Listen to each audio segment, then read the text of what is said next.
Terima kasih sudah mengklik video ini dan tonton terus videonya hingga akhir cerita ya. Oke, seperti biasanya di segmen kali ini Yulia akan membagikan kisah horor dari sobat-sobat yang sudah mengirimkan pengalamannya via email atau DM di Instagram aku. Nah, penasaran seperti apa ceritanya? Keep santuy.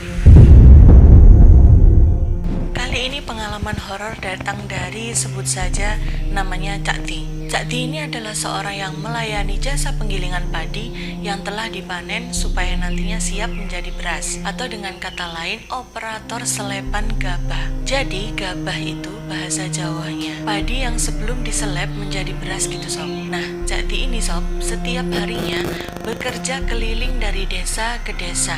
Mobilitasnya ditunjang dengan kendaraan roda 4 yang biasa disebut dengan gerandong. Kurang lebih seperti ini fotonya. Nah, kalau di tempat kalian apa nih sob namanya? Silahkan komen di bawah ya. Jadi di atas kendaraan itu sudah sekalian ada mesin selepannya atau penggiling padi yang fungsinya untuk memisahkan kulit padi dengan butiran-butiran beras. Nah, sampai sini kalian udah paham kan? Suatu hari Cak Ti yang selesai bekerja ini hendak pulang ke rumahnya, yakni melewati desa Banjarjo. Jarak rumah Cak Ti kurang lebih sekitar 2 km dari desa Banjarjo.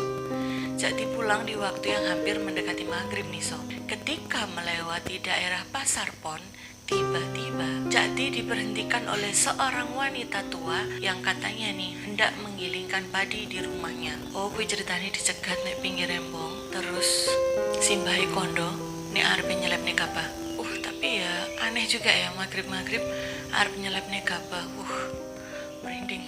Tanpa berpikir panjang, lalu Cak Ti mengiyakan si nenek tadi sob. Kemudian si nenek itu ikut naik di kendaraan gerandong. Nenek tersebut duduk persis di sebelah Cak Ti. Saat itu Cak Ti tidak merasakan keanehan apapun. Sembari si nenek menunjukkan jalan menuju rumahnya, Cak Ti pun tetap fokus mengendarai kendaraan gerandong hingga kurang lebih jarak yang ditempuh sekitar 1 km.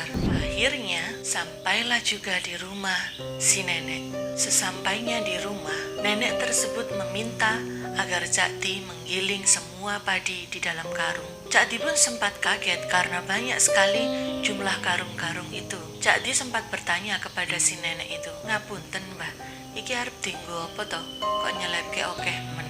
Lalu si nenek bilang, katanya mau punya hajat atau acara hajatan gitu sob. "Walah nggih," jawab Cak Ti sembari menggiling padi dalam karung yang pertama. Terus menerus Cak Ti menggiling padi tersebut hingga terselesaikan semuanya. Kemudian si nenek tadi masuk ke dalam rumah mengambilkan uang untuk memberi ongkos Cak Ti. Waktu itu sekitar 700 ribuan nih sob. Setelah Cak Ti menerima uang tersebut, akhirnya Cak Ti membereskan mesin selepan gabah tadi dan berpamitan pulang kepada si nenek. "Sampun nggih mbah, kula badhe wangsul." Namun si nenek sama sekali tidak menjawabnya. Sampai di sini Cak Ti masih tidak merasakan keanehan apa-apa. Namun ketika di tengah perjalanan, Cak Ti teringat akan sesuatu yang tertinggal di rumah si nenek tadi nih sob, yaitu berupa ganjal roda atau di bahasa Jawa ganjel alias penahan ban, terbuat dari kayu yang fungsinya untuk menahan ban atau roda gerandong dari kendaraan Cak Ti tersebut supaya tidak bergerak rodanya. Seketika itu Cak Ti langsung memutar balik kendaraannya bermaksud untuk mengambil ganjal kayu tadi. Karena kalau mau bikin lagi di rumah malah repot dan memakan waktu juga, gumam Cak Ti. Ya udah, akhirnya Cak Ti menyusuri jalan yang tadi ia lewati hendak kembali ke rumah si nenek.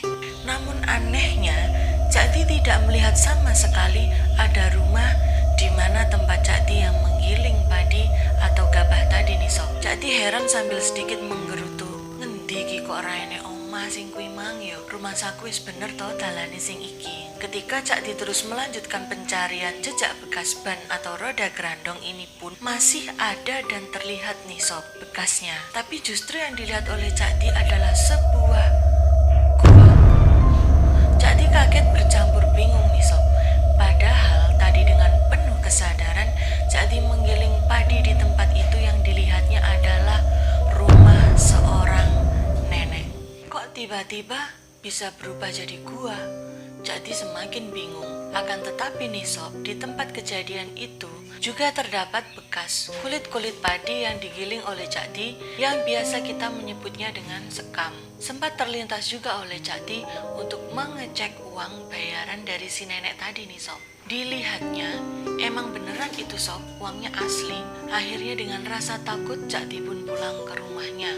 Hingga sampai saat ini sob, cerita ini terus-menerus masih menjadi bahan obrolan di kalangan warga setempat. Nah, itu tadi cerita horor seputar misteri selepan gabah. Bagaimana menurut kalian sob? Please komen di bawah. Oke, jangan lupa untuk follow aku di Instagram dan kirim pengalaman-pengalaman horor atau kisah misterius kalian di agustinyulia87 atau di email aku juliamalang1987@gmail.com. Juga sertakan ide-ide menarik kalian yang bakal aku bahas di video selanjutnya. Oke, see you next video. Bye.